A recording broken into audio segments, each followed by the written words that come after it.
esta segunda parte. Bueno, para esta segunda parte de la clase vamos a continuar viendo características que pueden ocurrir entre dos conjuntos o dos o más conjuntos. Uno de esos conceptos es el concepto de conjuntos disjuntos.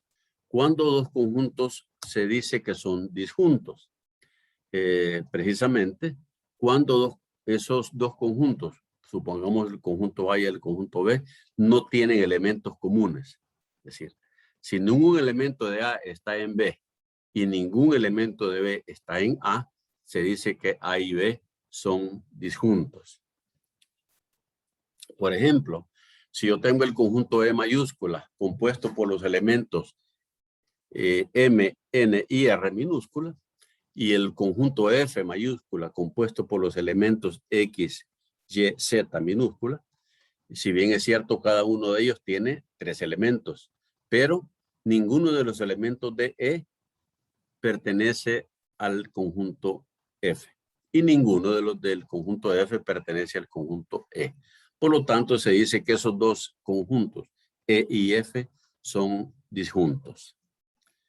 Tenemos otro ejemplo, el conjunto A, compuesto por los elementos 3, 5, 6, 7 y 12, y el conjunto B, compuesto por los elementos 4, 7, 10 y 11. Podemos decir que esos elementos, esos conjuntos, son disjuntos, sí o no. ¿Alguien pueda comentar esto? No. No son disjuntos porque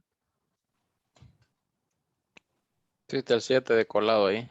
hay un 7 que está en ambos conjuntos, por lo tanto, no A y B no son disjuntos. O sea que el que sean disjuntos significa que no tienen ningún elemento en común. Ahora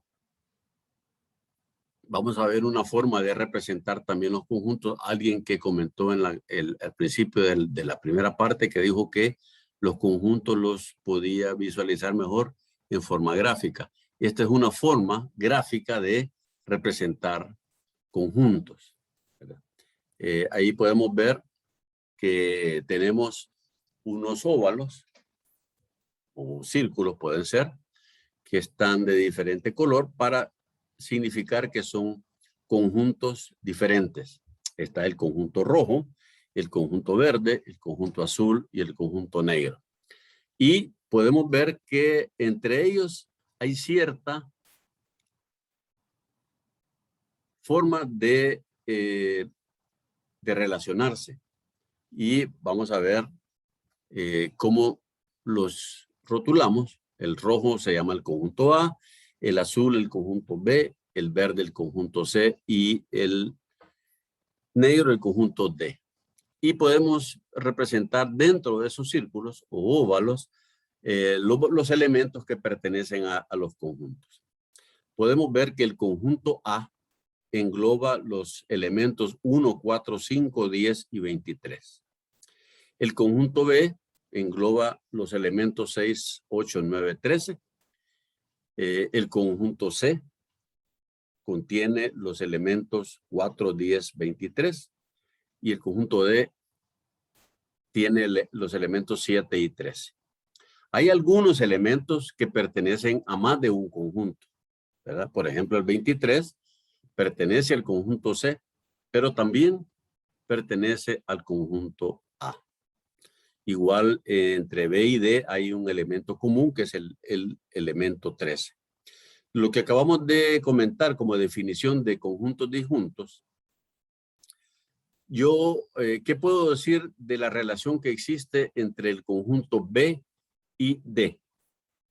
¿Son conjuntos disjuntos o no son conjuntos disjuntos? No son conjuntos disjuntos. Porque tienen un elemento común que es el elemento 13.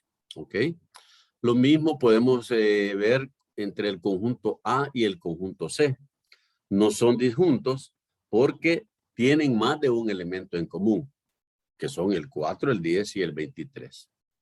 ¿Alguien podría darme un ejemplo de lo que estamos viendo en pantalla? ¿Qué conjuntos serían disjuntos, por ejemplo?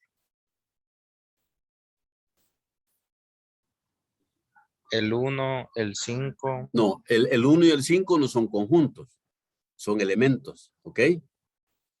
Entonces lo que yo estaba cuestionando es, ¿alguien podría dar un ejemplo de qué conjuntos son disjuntos entre sí? B y D. B y D. B y D no son disjuntos y lo acabamos de comentar porque tienen el elemento 13 en común. Sigue la pregunta. El A y el D. El A y el D son disjuntos porque no tienen ningún elemento que sea común. Otro ejemplo de conjuntos disjuntos ahí. El C y el B. El C y el B. Otro ejemplo. Y el C y el D. C y D igual. Muy bien, ya afianzamos el concepto de conjuntos disjuntos y estamos conociendo la forma gráfica de representarlos. Vamos a ver otros conceptos que son la creación de subconjuntos de un conjunto de trabajo. Veamos, consideremos el conjunto U, que está representado por ese cuadrado negro con la letra U como rótulo. El conjunto U ya vimos que es el conjunto universo o el conjunto universal. Es el conjunto de todos los elementos que podemos utilizar para construir otros conjuntos. Y ese conjunto U son todos los alumnos matriculados en la Universidad Politécnica. De ese universo de todos los estudiantes matriculados en la Universidad Politécnica, formamos un conjunto B, que son aquellos alumnos que están matriculados en la carrera de Ingeniería en Ciencias de la Computación. O sea, son parte de todo el universo de estudiantes de la universidad. También hay otro conjunto que le vamos a llamar el conjunto A, de todos los estudiantes que están inscritos en el curso de matemática discreta. ¿Qué podemos observar ahí entre el conjunto A y el conjunto B? ¿Qué características ustedes podrían describir viendo la gráfica del diagrama?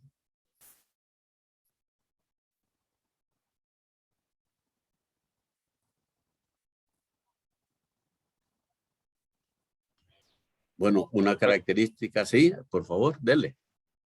Bueno, Adelante. prácticamente los de B están contenidos, bueno, A está contenido dentro de los de B, ¿va? Correcto. Y B, obviamente, y ambos, A y B, están contenidos dentro del universo.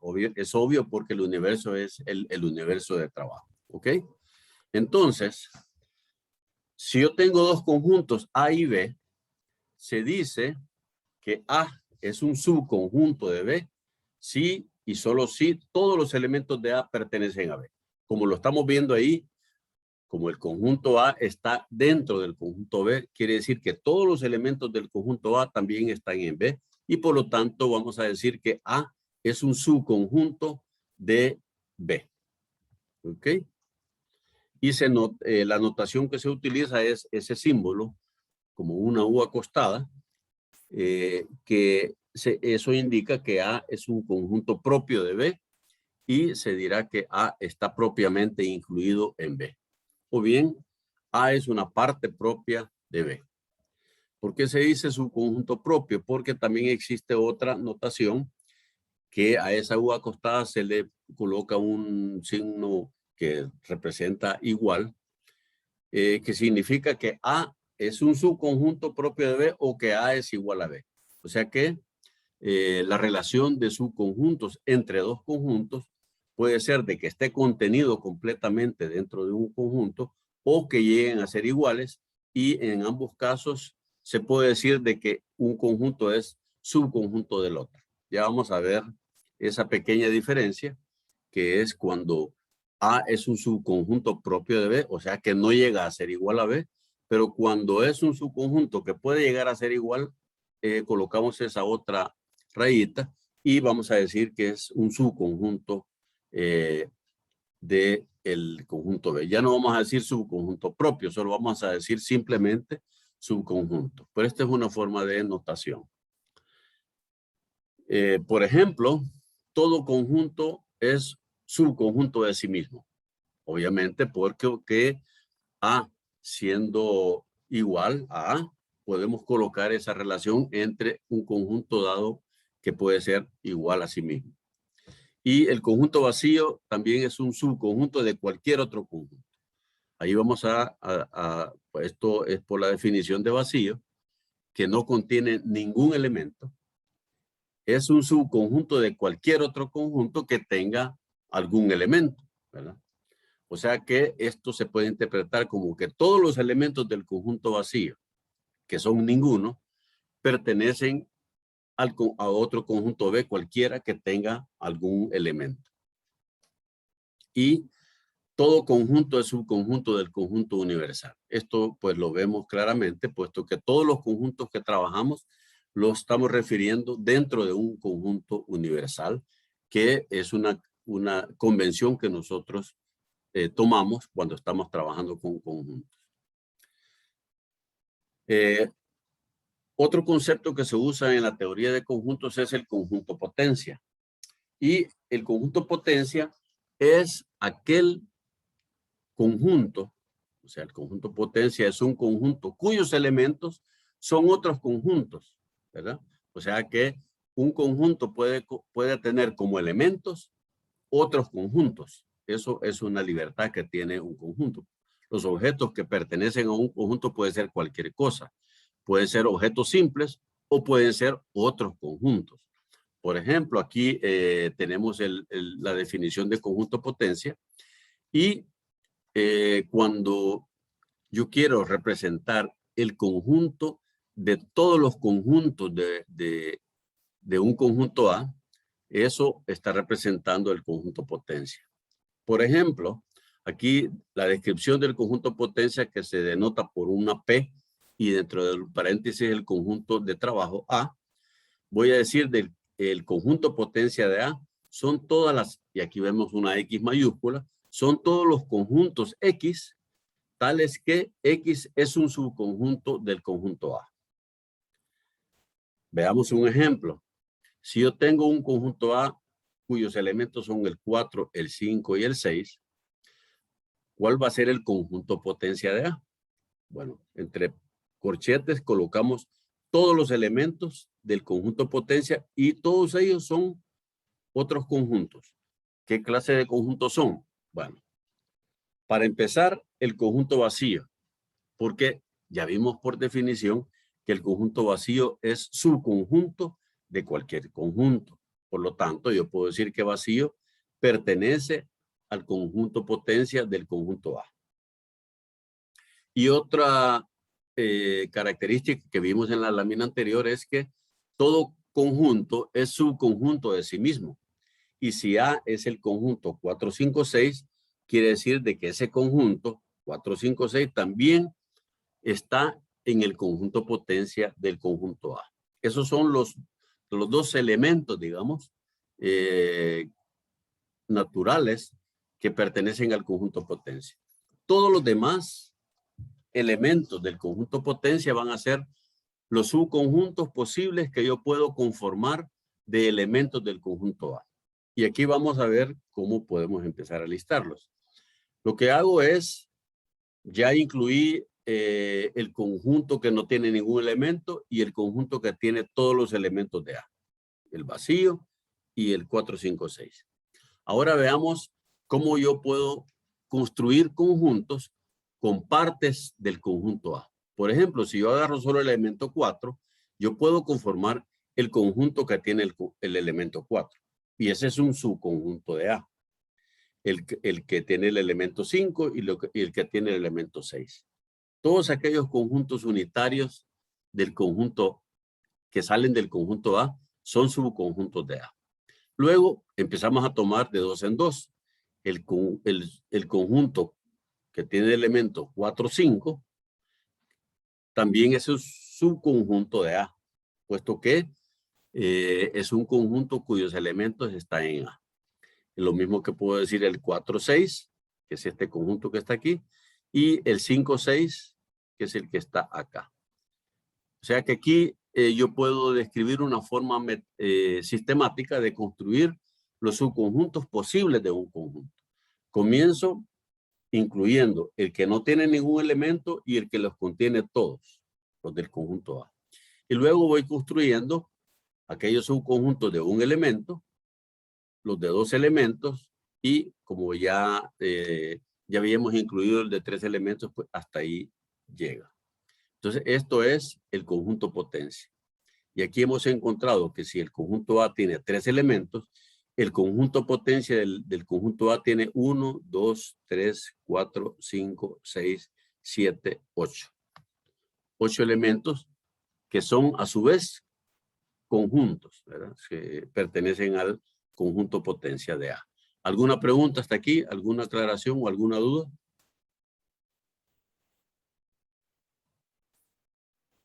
No hay. Muy bien. Veamos otro concepto que es la cardinalidad del conjunto potencia. La cardinalidad de un conjunto A que tiene cardinalidad n. Entonces, la cardinalidad del conjunto potencia, o sea, con esta representación, con estos símbolos acá, va a ser 2 elevado a la n. Ya habíamos visto que para el conjunto A que tiene tres elementos, aquí el valor de la cardinalidad de A es 3. Entonces, habíamos encontrado que el conjunto potencia tenía 8 elementos. Eso significa que se está confirmando la generalización de que el conjunto potencia de un conjunto cualquiera de cardinalidad n es 2 a la n. En efecto, 8 es equivalente a 2 elevado a la 3. Entonces, esto es una cosa que debemos mantener siempre bien claro y recordarlo, porque esto nos puede servir para la resolución de problemas que pueden aparecer más adelante. ¿Ok? Esto nada más es una definición que está comprobado con este ejemplo. Vamos a ver las operaciones que yo puedo hacer entre conjuntos. Está la operación unión, que si yo tengo dos conjuntos A y B, que están incluidos en un universo común U, se llama unión de A y B al conjunto formado por los elementos de A o de B. Simbólicamente se describe esta U, que se diferencia por la U de universo porque esta tiene una tipografía diferente que este símbolo de unión. Esto se lee A unido B, son todos los X del universo, tales que X pertenece a A o X pertenece a B.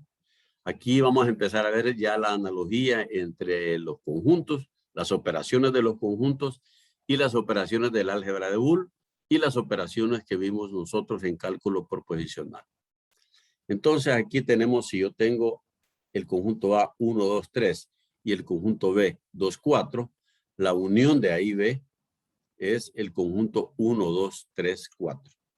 O sea, son todos los elementos que o bien pertenecen a A, que son 1, 2, 3 aquí, o pertenecen a B, que está el 2 y el 4. El 2 ya estaba incluido y luego agregamos solamente el 4. Vemos aquí que en un conjunto los elementos no se repiten.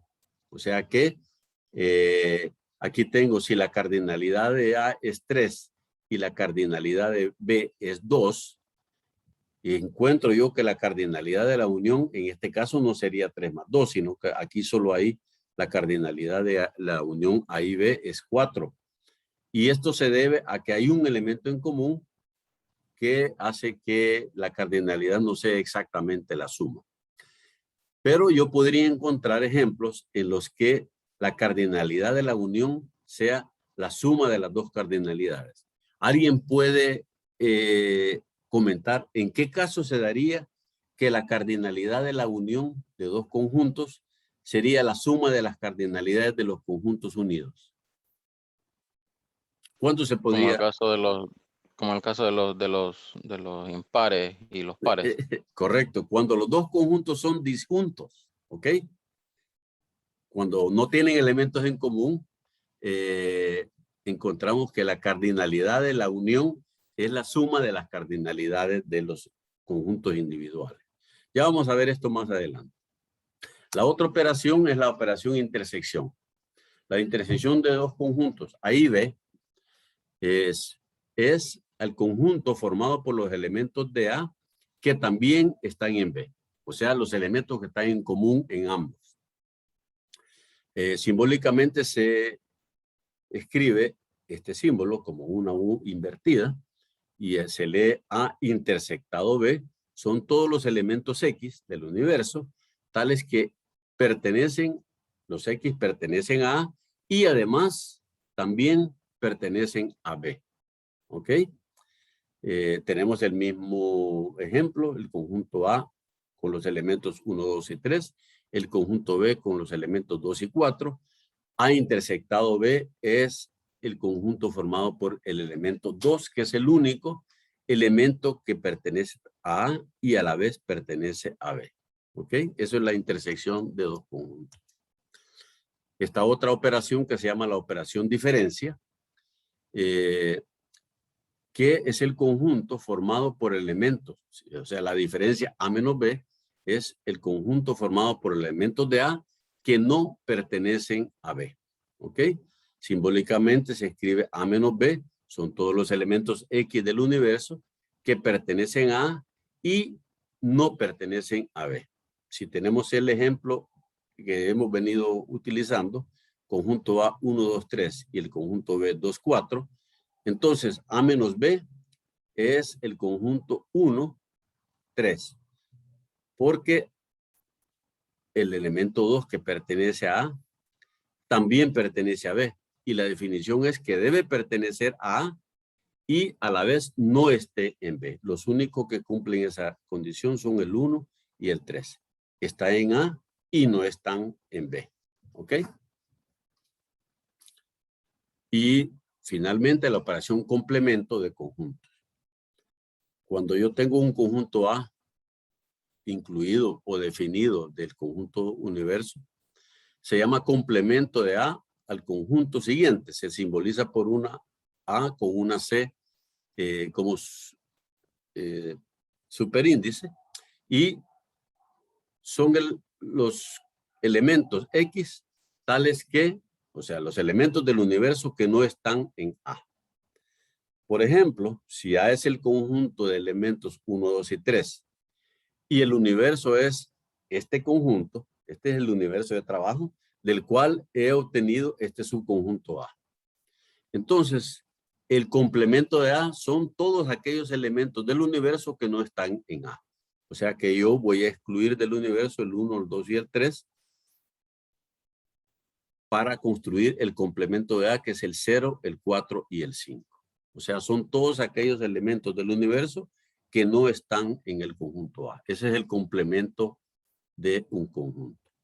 Esa sería la operación de conjuntos. Las tres principales que tienen analogía con el álgebra de Boole son la unión, la intersección y el complemento. Recuerden, en cálculo proposicional estaba la conjunción, la disyunción y la negación. En el álgebra de Boole, la suma, el producto y la negación. Que aquí en esta teoría de conjuntos es prácticamente una forma de representar esas tres operaciones: la unión, que es la suma de Boole, la intersección, que es equivalente al producto en el álgebra de Boole, y el complemento, que es equivalente a la negación en el álgebra de Boole.